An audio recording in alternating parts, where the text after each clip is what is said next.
Good morning, everyone. This is we are taking the chapter number 3 of history, class 8. तो chapter number 2 आपने पढ़ा होगा trade to territory.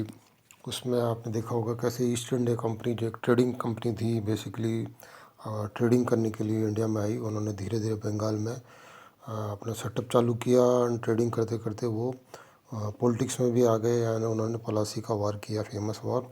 और उसके बाद जो है उनको दीवानी मिल गई थी। तो अभी यहाँ से चालू होता है चैप्टर 3 कि उनको कैसे दीवानी मिली और उन्होंने आगे किस तरह से किया। उन्होंने लैंड का एडमिनिस्ट्रेशन कैसे किया एंड रेवेन्यू कलेक्शन का क्या क्या उन्होंने सिस्टम लगाया, नए सिस्टम क्या क्या लगाए उन्होंने, और उस सिस्टम की क्या क्या डेफिशिएंसी थी वो भी इस चैप्टर में कवर होगा। And then in famous indigo production, जो वो टाइम में एक ब्लू कलर की डाई आती थी, वो उसकी कल्टीवेशन होती थी और उसकी डिमांड यूरोपियन कंट्रीज में बहुत ज़्यादा थी और तो यहाँ से वो एक्सपोर्ट करने लगे। और इसके लिए उन्होंने कल्टीवेशन एक सिस्टमेटिक वे में चालू किया। कल्टीवेशन की क्या क्या प्रॉब्लम थी और उस प्रॉब्लम के कारण एक रेवोल्यूशन भी स्टार्ट हुआ जिसको हम बोलते हैं ब्लू रेवोल्यूशन। तो वो भी इस चैप्टर में हम लोग देखेंगे। तो चैप्टर को मैंने ब्रीफ किया है, आप अपनी बुक साइड में लेके बैठिए तो आपको थोड़ा अंडरस्टैंडिंग में इजी होगा। चैप्टर को हम फटाफट कंप्लीट कर सकते हैं। तो चैप्टर स्टार्ट करते हैं, रूलिंग द कंट्री साइड। तो कंपनी जब अब दीवानी मिल गई उनको तो उनका एक फंक्शन हुआ। उस फंक्शन में जो मुग़ल एम्परर थे उन्होंने ईस्ट इंडिया कंपनी को as a diwan of Bengal appoint कर दिया। उस अपॉइंटमेंट में उनको दो तरह की फैसिलिटी मिली। एक तो उनको ये करना था कि एडमिनिस्ट्रेशन ऑफ लैंड करना था, लैंड को कैसे इम्प्रूव किया जाए वो करना था, और उनको रेवेन्यू कलेक्शन का, रेवेन्यू ऑर्गेनाइजेशन का उनको राइट्स मिल गया था। तो उनको basically their effort was to increase revenue. तो उन्होंने जब ये राइट्स मिला तो उन्होंने ज़्यादा से ज़्यादा रेवेन्यू कलेक्शन के लिए बहुत ट्राई किया, बट लैंड इम्प्रूवमेंट के लिए उन्होंने ज़्यादा ध्यान नहीं दिया। और साथ ही साथ जो कोई एक रेगुलर सिस्टम नहीं बनाया रेवेन्यू को असेस करने का और कलेक्शन करने का। तो जो जैसा चल रहा था उसी हिसाब से वो करते गए, बट रेवेन्यू कलेक्शन उन्होंने एफिशिएंट वे में किया जिससे उनकी अर्निंग इंक्रीज़ होगी। तो इसका एक फ़ायदा उनको ये हुआ कि जो यहाँ से वो जो basically east India company was the trading company, तो यहाँ से जो वो कॉटन लेके जाते थे और सिल्क क्लॉथ लेके जाते थे, इसके बदले में उनको ब्रिटेन से गोल्ड एंड सिल्वर इंपोर्ट करना पड़ता था। तो उसके लिए उन्होंने वो अभी जब रेवेन्यू कलेक्शन बंगाल से होने लगा दीवानी के कारण, तो वो इंपोर्ट करने का ज़रूरत नहीं पड़ा और यहीं से वो फाइनेंस कर पा रहे थे उस अपनी ट्रेडिंग को। तो ये उनको एक हुआ, पर धीरे धीरे प्रॉब्लम स्टार्ट हुई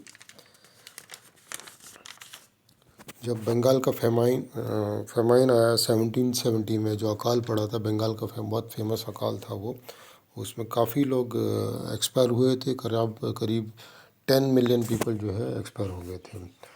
तो इस बिकॉज ऑफ फेमाइन उनके पास एग्रीकल्चर जो थी वो एकदम से कम हो गई थी, प्रोडक्शन एकदम से रिड्यूस हो गया था। फेमाइन में इतने सारे लोगों के मर जाने के बाद में लेबर की प्रॉब्लम्स आई एंड दूसरी प्रॉब्लम्स आने से उनका जो बेसिकली रेवेन्यू जो था ईस्ट इंडिया कंपनी का बहुत ज़्यादा कम हो गया था। देन उन्होंने सोचा कि there is a need to improve agriculture production को इम्प्रूव करने की ज़रूरत है। तो उन्होंने एक परमानेंट सेटलमेंट इंट्रोड्यूस किया 1793 में जाके।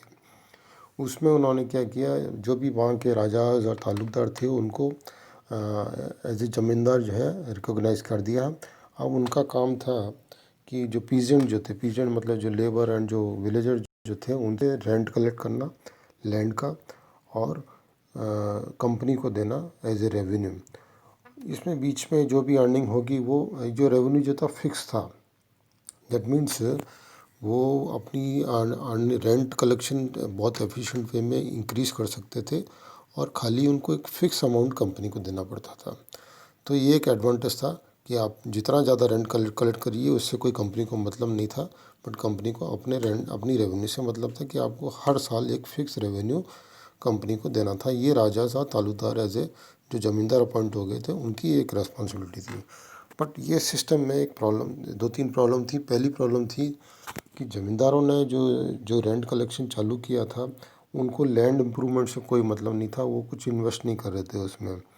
खाली वो रेंट कलेक्ट करते थे और कंपनी को एक फ़िक्स अमाउंट रेवेन्यू दे देते थे। दूसरी प्रॉब्लम थी कि ये जो रेवेन्यू जो फ़िक्स हुआ था इनिशियल में, वो बहुत ज़्यादा हाई फ़िक्स हुआ था। तो काफ़ी सारे ज़मींदार उसको पे भी नहीं कर पा रहे थे, उनको इतना रेंट नहीं मिल पाता था कि वो फ़िक्स अमाउंट दे सके रेवेन्यू का। तो काफ़ी लोगों को अपनी ज़मींदारी छोड़नी भी पड़ी थी। तो ये सब प्रॉब्लम्स उस सिस्टम में, जो इन्होंने सिस्टम ब्रिटिश ने जो सिस्टम चलाया था, उसमें प्रॉब्लम्स आ रही थी। तो उन्होंने ये सब प्रॉब्लम्स के कारण एक नया सिस्टम चलाया। और एक हॉल्ट मैकेंजी जो थे, उन्होंने 1822 में एक नया सिस्टम लगाया। उन्होंने कलेक्टर्स, जो डिस्ट्रिक्ट कलेक्टर वो उसके टाइम में जो कलेक्टर थे या जो भी कलेक्शन करने के लिए रिस्पॉन्सिबल थे, उनको बोला कि आप ईच एंड एवरी विलेज में जाइए और एस्टिमेट करिए कि ईच एंड एवरी प्लॉट से कितना रेवेन्यू आना चाहिए, और उसको पूरा पूरा कंसोलिडेट करने के बाद बताइए कि एक विलेज, या उन्होंने विलेज को नाम दिया महल, एक महल से कितना रेवेन्यू आना चाहिए। और तो ये कलेक्शन का, ये जो एस्टिमेशन का काम था, वो कलेक्टर ने किया। तो इनकी जो ये सोच रहे थे कि जो पुराने सिस्टम की जो डेफिशिएंसी थी, जो फिक्स अमाउंट जो रेवेन्यू ले रहे थे, वो सब अब ख़त्म कर देंगे और नए सिरे से जाएंगे। अब जो जो जो रेवेन्यू कलेक्शन था, वो पीरियोडिकली रिवाइज होता था। That means time to time उसको रिवाइज करते थे, पहले जैसा फिक्स नहीं रखा इन्होंने। और जो चार्ज या कलेक्शन का for collecting the revenue was given to the headman. Headman जो थे, जो पहले ज़मींदार जो थे, ज़मींदार को इन्होंने डिसअपॉइंट मतलब हटा दिया था। फिर इन्होंने हेडमैन, जो विलेज का जो पर्सन जो था, एक एक पर्सन को वहाँ पे अपॉइंट कर दिया। उसकी रेस्पॉन्सिबिलिटी थी ये रेवेन्यू कलेक्शन की और कंपनी को पे करने की। और इस न्यू सिस्टम को इन्होंने दिया था महलवारी सेटलमेंट। फिर उसके बाद में इन्होंने साउथ इंडिया में भी, जो इनका जब टीपू सुल्तान को जो इन्होंने वॉर में हरा दिया था, तो साउथ इंडिया में भी इनका काफ़ी कुछ अपना सेटअप बनाना पड़ा। और वहाँ पे भी बट वहाँ ज़मींदारी का सिस्टम नहीं था। तो उन्होंने एक नया सिस्टम बनाया, that is called Munro system. इस सिस्टम में क्या था, पहले वहाँ रटवारी से पहले रटवारी सेटलमेंट था।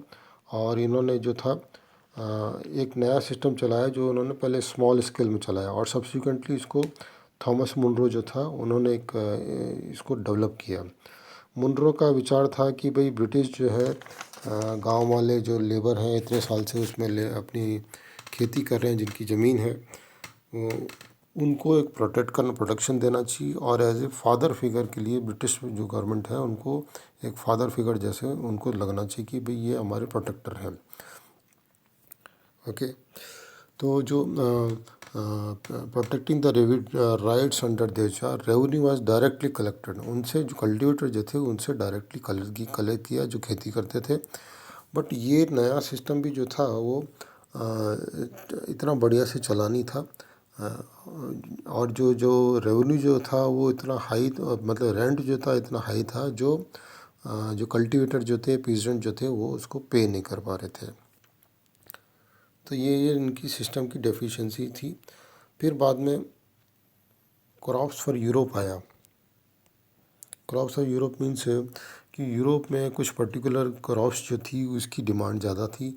तो ब्रिटिश और ईस्ट इंडिया कंपनी चाहते थे कि यहाँ के जो कल्टीवेटर हैं, जो इंडिया के कल्टीवेटर हैं, वो उनके हिसाब से कल्टीवेशन करें, जिसकी एक्सपोर्ट की डिमांड ज़्यादा थी। तो ब्रिटिश ने कुछ लोगों को, कुछ फार्मर को या तो परस्यूट किया, मतलब उनको मनाया, और कुछ लोगों को फोर्स किया। किस तरह से उन्होंने फोर्स किया, तो उन्होंने बंगाल के फार्मर को फोर्स किया जूट उगाने के लिए, और आसाम के फार्मर को फोर्स किया टी के लिए। यूनाइटेड प्रोविंस जो अभी यूपी है, वहाँ पे शुगर केन बहुत अच्छा होता है, तो उनको बोला कि आप शुगर केन उगाइए। पंजाब में वीट अच्छा होता, तो उनको बोला आप वीट उगाइए। महाराष्ट्र और पंजाब में कॉटन होते, कॉटन के लिए बोला गया, और मद्रास में राइस के लिए बोला गया। तो इस तरह से ये फोर्सिंग उन्होंने करना चालू कर दिया था कि भाई आप ये वाली फसल उगाइए। फिर धीरे धीरे क्या हुआ, जो डिमांड है इंडियन इंडिगो, जो इंडियन एक डाई थी, ब्लू कलर की डाई होती है, उसकी डिमांड यूरोपियन कंट्रीज में बहुत ज़्यादा थी। तो ये ब्रिटिश जो ईस्ट इंडिया कंपनी थी, उन्होंने सोचा कि क्यों ना हम लोग यहाँ से कल्टीवेशन करके वहाँ जाके उसको बेचें। तो उन्होंने पहले तो यहाँ ग्रो उसको, जो इंडिगो प्लांट को, कल्टीवेशन को बढ़ावा दिया। और ये जो है ट्रॉपिकल एनवायरनमेंट में बहुत अच्छे से होती थी। तो यूरोपियन कंट्रीज जो अदर एरिया थे, जहाँ पे मतलब यूरोपियन कंट्रीज़ का राज था, तो उन्होंने वहाँ पे भी इसको ट्राई किया। जैसे इटली और फ्रांस ने ट्राई किया काफ़ी, जैसे कैरिबियन आइलैंड में ट्राई किया उन्होंने, ब्राज़ील में ट्राई किया, जमैका और वेनेजुएला में ट्राई किया। तो ये सब की डिमांड जो मतलब यहाँ से जो प्रोडक्शन होता था सब यूरोपियन कंट्रीज़ में जाता था। बट 1783 और 1789 के बीच में इनका प्रोडक्शन दूसरे कंट्रीज़ में कम हो गया। तो इंडिगो जो बेसिकली इंडिया में ज़्यादा अच्छा होता था, यहाँ पे उन्होंने कल्टीवेशन उसको बढ़ावा दिया।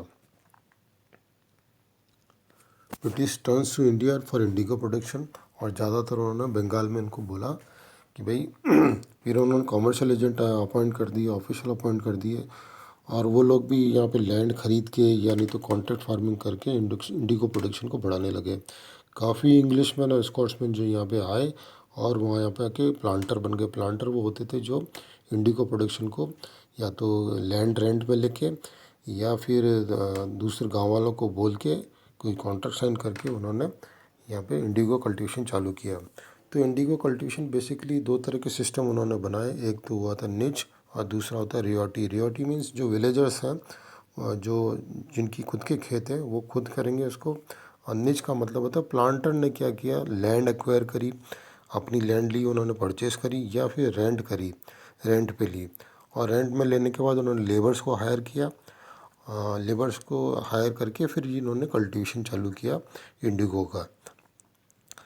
और दूसरा जो था रियोटी जो था, उसमें कॉन्ट्रैक्ट फार्मिंग होती थी। कॉन्ट्रैक्ट फार्मिंग में क्या होता था कि विलेजर्स को बोला जाता था कि आप इसको उगाइए, और उसको पहले पहले उनको एडवांस दे दिया जाता था कि एक कैश का तरह का एडवांस दे दिया जाता था जो बहुत लो इंटरेस्ट रेट पे होता था।